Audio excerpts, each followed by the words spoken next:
Devaya. Namo Bhagavate Vasudevaya.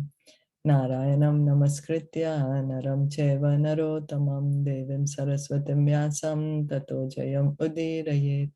Ashtaprayeshu Abhadreshu Nityam Bhagavata Sevaya Bhagavate Uttama Shloke Bhaktir Bhavati Neshtiki. Om Jnana Timirandasya Jnananjana Shalakaya Chakshurunmilitam Yena Tasmai Shri Guruve Namaha. Sri Chaitanya Manobhistam Stapitam Yena Bhutale Swayam Rupa Kadamayam Dadati Swapadantikam. Vandeham Shri Guru Shri Yuta Padakamalam Shri Gurun Vaishnavamscha Shri Rupam Sagarajatam Sahagana Raghunathan Vitam Tam Sajivam Sadvaitam Savadutam Parijana Sahitam Krishna Chaitanya Devam Shri Radha Krishna Padam Sahagana Lalita Shri Vishakhan Vitamscha He Krishna Karuna Sindhu Deenabandho Jagatpate Gopesha Gopika Kanta Radha Kanta Namostute Tapta Kanchana Gaurangi Radhe Vrindavaneshwari Rishabhanu Sute Devi Pranamami Hari Priye Nama Om Vishnu Padaya Krishna Presthaya Bhutale Srimate Bhaktivedanta Swami Iti Namine Namaste Saraswati Deve Gauravani Pracharine Nirvisesha Shunyavadi Paschatya Deshatarine Manchakalpa Tarubhyasya Kripa Sindhu Bhaevacha Patitanam Pavanebhyo Vaishnavebhyo Namo Namaha. Jai Sri Krishna Chaitanya Prabhu Nityananda Shri Advaita Gadadhara Shri Vasadi Gaura Bhakta Vrinda. Hare Krishna Krishna Krishna Hare Hare Hare Rama Rama Rama Hare Hare. So we continue reading from Srimad Bhagavatam. We are on Canto 3, text chapter 7, and we'll start with text 3 today. Hridayam udyamo arbhasya kamas chikridishan yataha swatastriptasya cha katham nivrittasya sadan yataha. Translation and purport by His Divine Grace A.C. Bhaktivedanta Swami Srila Prabhupada. Boys are enthusiastic to play with other boys or with various diversions because they are encouraged by desire. But there is no possibility of such desire for the Lord because He is self-satisfied and detached from everything at all times. So we are always desiring, we want to do this, we want to do that so that we will be happy. But Krishna, he's Atmaram. He's self-satisfied. He doesn't need anything external to make him happy, to make him feel satisfied. So since the Supreme Personality of Godhead is one without a second, there is no possibility that anything besides him can exist. What does it mean? There is no possibility that anything besides him can exist. So what about us? How come we are existing? So that means, are we God? Because it's saying, or nothing, there's nothing possible to exist without him. We are not God, we are God's energy. We are not Krishna, we belong to Krishna. So we are Krishnas with the apostrophe S, belong to him. He expands himself by his energies in multi-forms of self-expansions and separated expansions as well, just as fire expands itself by heat and light. Since there is no other existence beside the Lord himself, the Lord's association with anything manifests his association with himself. So it's either Krishna or Krishnas. It's either Krishna, the Supreme Lord, or everything that's belonging to him. So everything that belongs to him is a part of him. So he's either just by himself or with the things that's belonging to him. So he's just always associating with himself. He's associating with himself. In Bhagavad Gita 9.4, the Lord says, Maya tatam idam sarvam jagat avyakta murtina matsthani sarva bhutani na chaham teshava avasthitaha. The complete manifestation of the cosmic situation is an expansion of the Lord himself in his impersonal feature. All things are situated in him only, yet he is not in them. That is the opulence of the Lord's attachment and detachment. He's attached to everything, yet he's detached from all. So everything is situated on the Brahma Jyoti, the material worlds, the spiritual world, everything is situated on the Brahma Jyoti. The Brahma Jyoti is a feature of the Supreme Lord. It's a part of the Supreme Lord. And so and since everything is situated on the Brahma Jyoti, it can be said everything is situated on him. Everything is inside him, but yet he himself, the person, the Supreme Person, is separate. How? Because he's there sitting in Golok Vrindavan. He's a person. And he has expanded here everything as the Paramatma, as the Brahma Jyoti. We are his energies.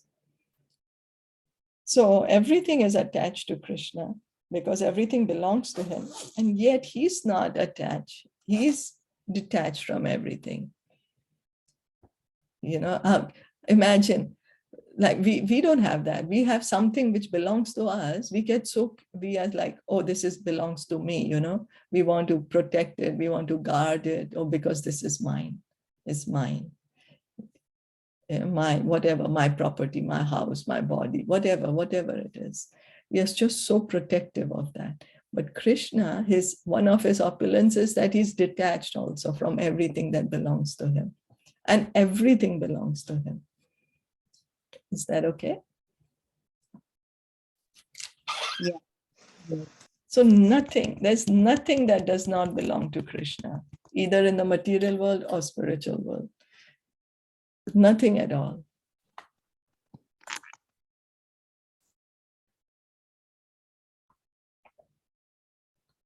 Text 4. Ashrakshit Bhagavan Vishwam Gunamayatma Mayaya Taya Samsthapatya Etad Bhuya Pratyapidhasyati.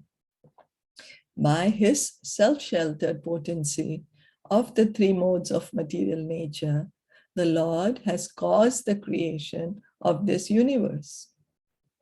By her, he maintains the creation and conversely dissolves it again and again. So I'm sorry, just now we read in the previous verse that everything belongs to Krishna. So whatever belongs to us is actually given to us by Krishna. But we keep forgetting that. We say we want to own the things. We are the owner. And that is this Maya energy. That's the illusory energy. Makes us believe, yes, this belongs to me. This body belongs to me. This family belongs to me. Or, whatever, this estate belongs to me.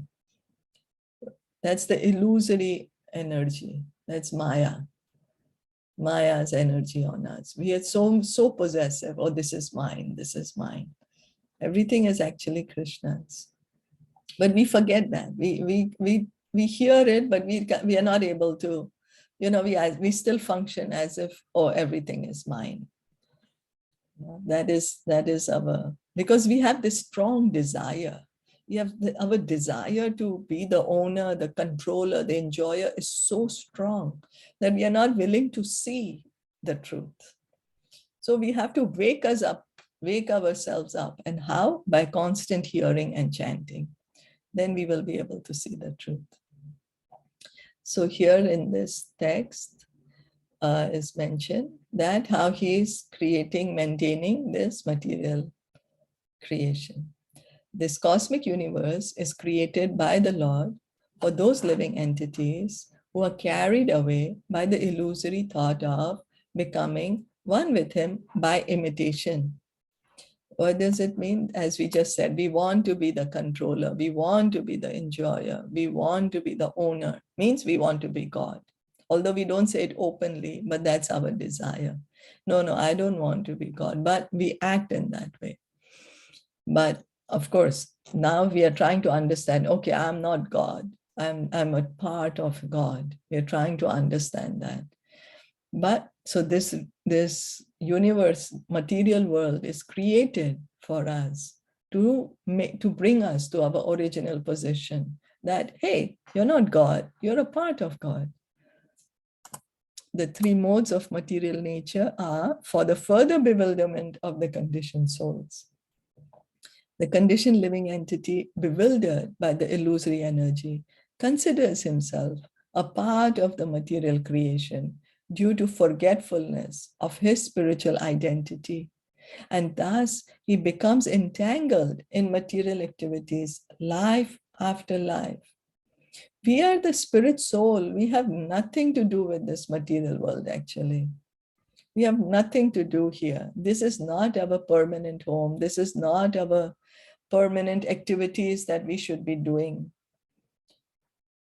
But all this Maya is so strong because our desire to be here is so strong. That's the reason Maya is so strong. It's our desire. Based on our desire, Krishna is Bhaktavatsal. He always fulfills our desires. So this material world is not for the purpose of the Lord himself, but is for the conditioned souls who wanted to be controllers due to misuse of their God-gifted minute independence. So people say, oh, God, why did you put me here? Why you made the material world? It's for our desire. The conditioned souls who wanted to be controllers due to misuse of the God-gifted minute independence. We have this independence. We have the independence. What is that independence? That I am an eternal servant of Krishna. I will be in my relationship with Krishna. That is liberated life. What is conditioned life? Who is Krishna? Why shall I be his servant? I'm the master myself. So because we have this mentality, Krishna creates this material world so that we can correct this false identity and be situated in our true identity as loving parts and parcels of Krishna. Thus, the conditioned souls are subjected to repeated birth and death. Is that okay? Yes. Any questions, comments, anything to add? I just think that this thing is so simple, but this is the gist. This is the most important thing. It when we are reading, it feels so simple, but it is not that simple, and it is the most important thing that we need to reconsider every day, self-evaluate and reconsider and remind ourselves about it, because we forget it and we start lauding, like we forget that I'm the body and I'm why I am here. Yes, it's true. This is the foundation. This is what all the Bhagavad Gita is all about. You're not the body or the soul. This is the foundation. And then, as you are saying rightly, that we forget, because we have been in the material world for millions and millions of births. This is not our first birth. And so our desire to be here is so strong. We have this very strong desire to be here. And now what happens, the more we hear and chant, then gradually our desire will change. Gradually we'll realize, oh yes, this is true. This is not my real position. Oh, I'm truly an eternal servant of Krishna. Let me go back home. I'm supposed to be in Golok Vrindavan over there. Having such a blissful time. The gopas are there, the gopis are there, the cows, the birds. It's all a happy situation. There is no birth, death, disease. There's no old age. There is no fear. There is no anxiety. Then slowly, the more we have to, that's why we have to repeatedly hear every day. Every day we have to hear. So we can go on to the next verse. That's why it's a regular, Nityam Bhagavata Sevaya. By regularly hearing and reciting the Bhagavatam and serving the devotee Bhagavat.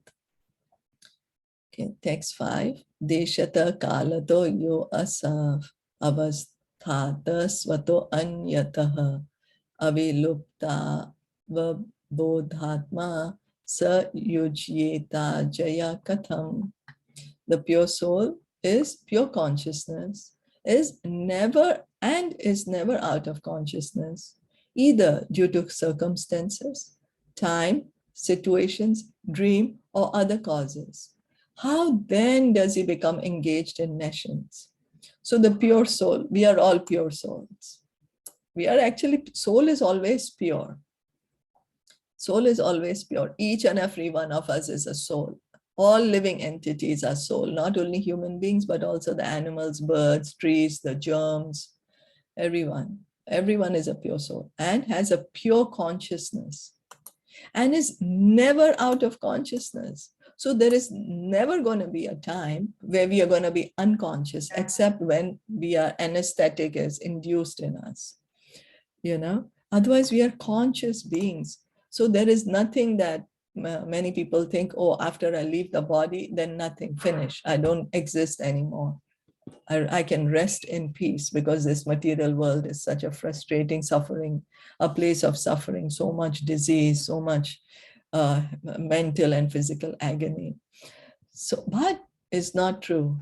The soul can never, ever rest in peace. It's never out of consciousness, either due to circumstances, time, situations, dreams, or causes. So there is no way that we can ever become totally unconscious for elongated period of time unless it's artificially induced. That also can't be induced for eternally, We are eternally conscious. Then how do we become engaged in nescience? How did we become ignorant? We are pure soul and we have pure consciousness. Then why did we become ignorant? So let's hear. The consciousness of the living being is always present and never changes under any circumstances, as above mentioned. When a living man moves from one place to another, he is conscious that he has changed his position. He is always present in the past, present, and future, like electricity. One can remember incidents from his past and can conjure about his future, conjecture about his future also on the basis of past experience. He never forgets his personal identity, even though he is placed in awkward circumstances. How then can the living entity become forgetful of his real identity as pure spirit soul and identify with matter, unless influenced by something beyond himself? So we are always conscious, oh, this is what happened to me when I was small, when I was in school, whatever. We remember things from the past and we are always making plans for the future. And now we know that we are in the present. So we are conscious of what happened. Who am I? We're always conscious. Who am I and what am I doing? So then now the Prabhupada is raising the question, how come if we are pure soul, we are pure servants of Krishna, then why did we become forgetful about this real identity? So that means there is something higher than me. That's the reason I've become forgetful. The conclusion is that the living entity is influenced by the avidya potency, as confirmed in both the Vishnu Puran and the beginning of Srimad Bhagavatam. The living entity is mentioned in Bhagavad Gita 7.5 as Paraprakriti, and in the Vishnu Puran he's mentioned as the Parashakti. So we are the internal energy of Krishna. We are the spiritual energy of Krishna. Para, his internal energy. You know, it's mentioned in Vishnu Puran and Srimad Bhagavatam and Bhagavad Gita. So the soul, he is part and parcel of the Supreme Lord as potency and not as the potent. So we are his energy. We are not Krishna. We are not God. We are not the one who is powerful, but we are his power, with his energy. The potent can exhibit many potencies, but the potency cannot equal the potent at any stage. The potency may be overcome by another potency, but to the potent, all potencies are under control. So Krishna, he is the Supreme Lord, and he has so many energy. He has his internal energy, he has his external energy. Now, the energies in between can get influenced by each other, but because Krishna is owning these energies, the energies are under his control. He doesn't get influenced by his energy. They belong to him. You know, they are belonging to him. They are his. So they can't control him. So the Jiva potency or the Kshetragya Shakti of the Lord has the tendency to be overpowered by the external potency, Avidya Karma Samgya, and in this way he is placed in the awkward circumstances of material existence. So we, because we are marginal, we are very, very tiny. Our existence, our size is very small. Although we are Krishna's internal energy, we are parts and parcels of Krishna. Our size is so small. Now, because our size is so small, we always need the shelter. We need shelter of either the spiritual energy or the material energy. So when we are having pure desires, pure situated in our original position, then we are under the spiritual energy. But if we get the desire that, oh, why Krishna should be me? Because Krishna is independent. So we also have that minute independence. So then we say, I don't want to listen to you, because we have the independent will. We can do that. And then immediately we come under the Maya energy, under the avidya, ignorance, illusory energy, Mahamaya.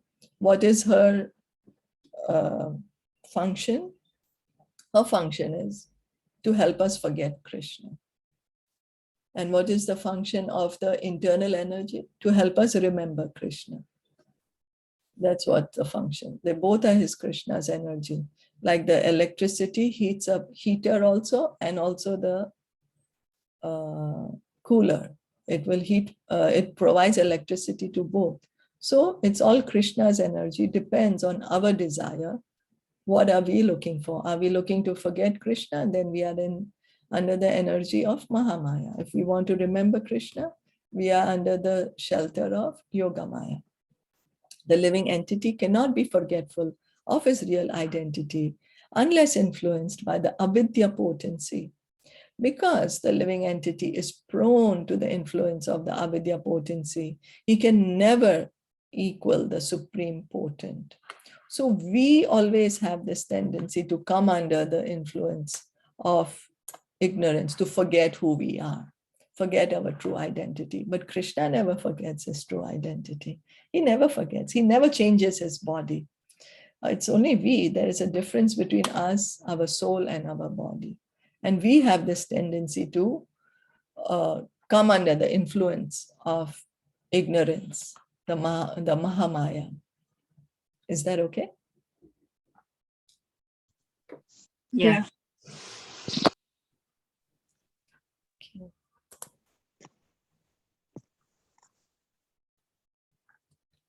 So text 6, Bhagwan Eka Evaisha Sarva Kshetreshu Avasthitaha Amushya Durbhagavatam Va Klesho Va Karma Bihi Kutaha. The Bhagavatvam Va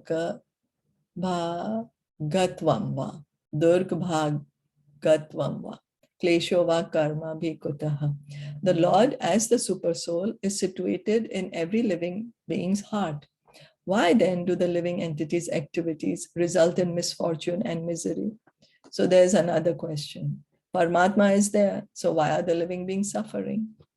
The next question put forward by Vidura to Maitreya is, why are the living entities subjected to so many miseries and misfortune in spite of the Lord's presence in their hearts as the Supersoul?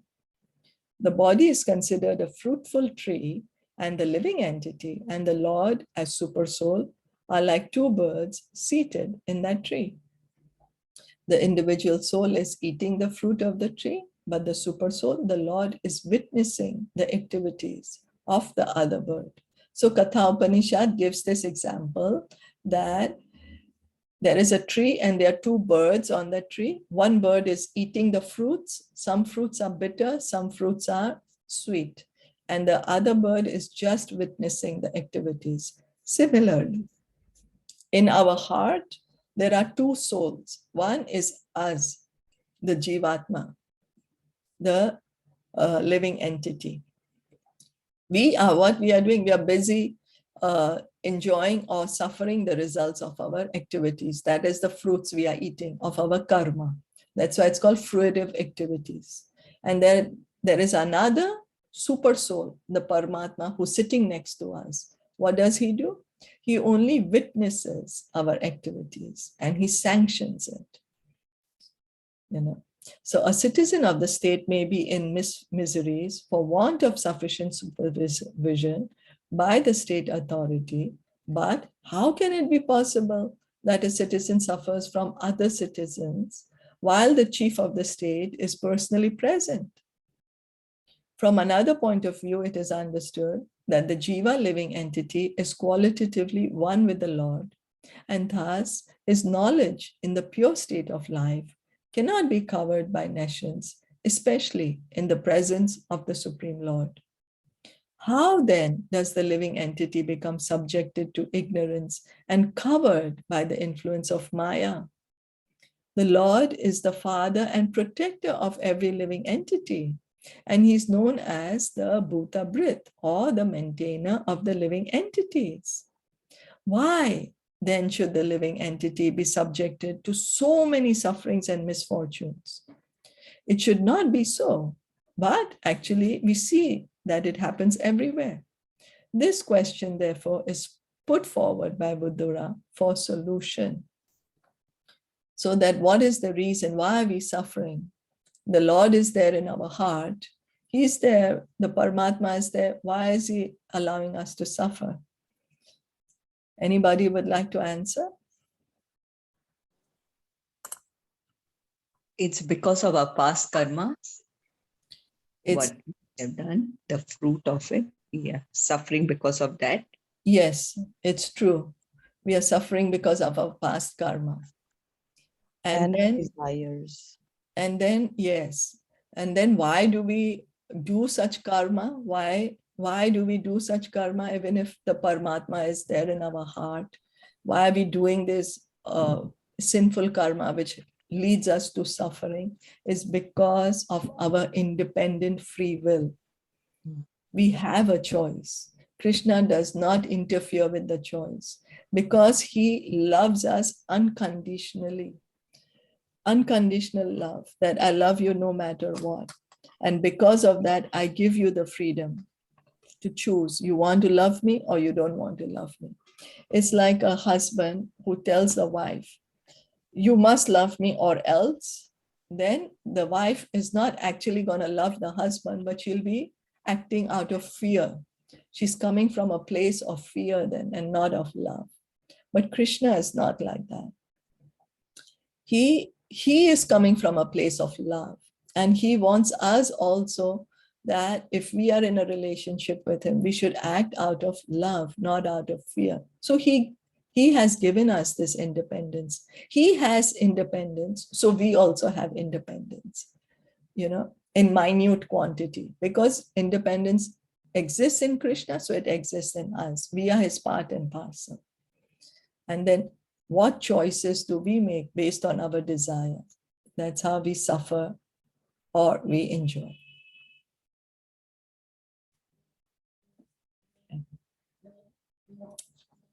So shall we stop here for today?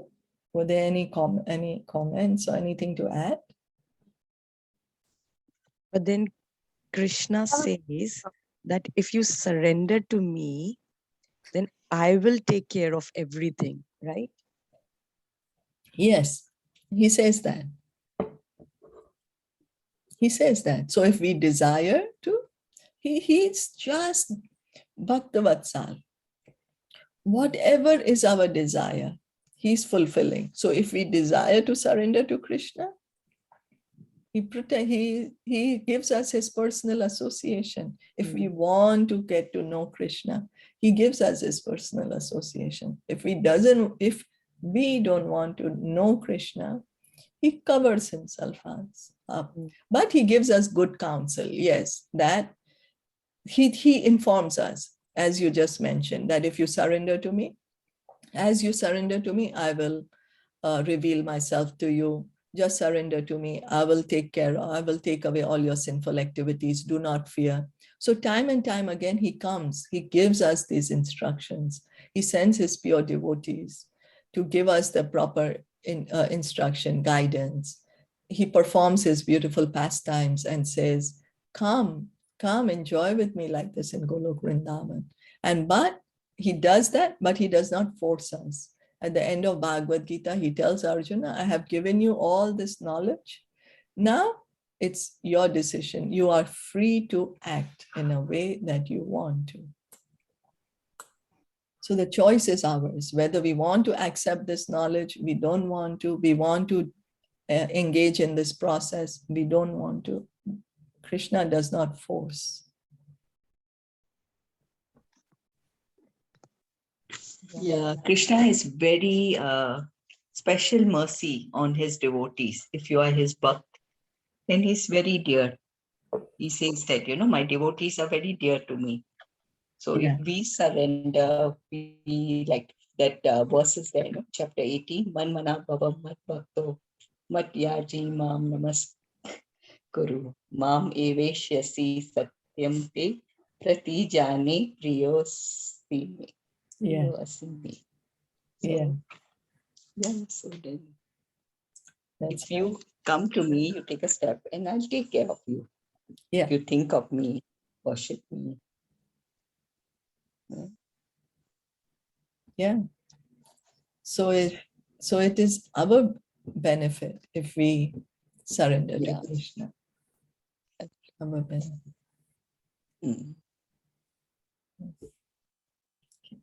Thank you so much. Thank you so much for joining in today. We'll stop here.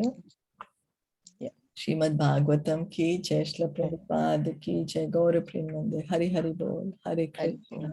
Hare Krishna.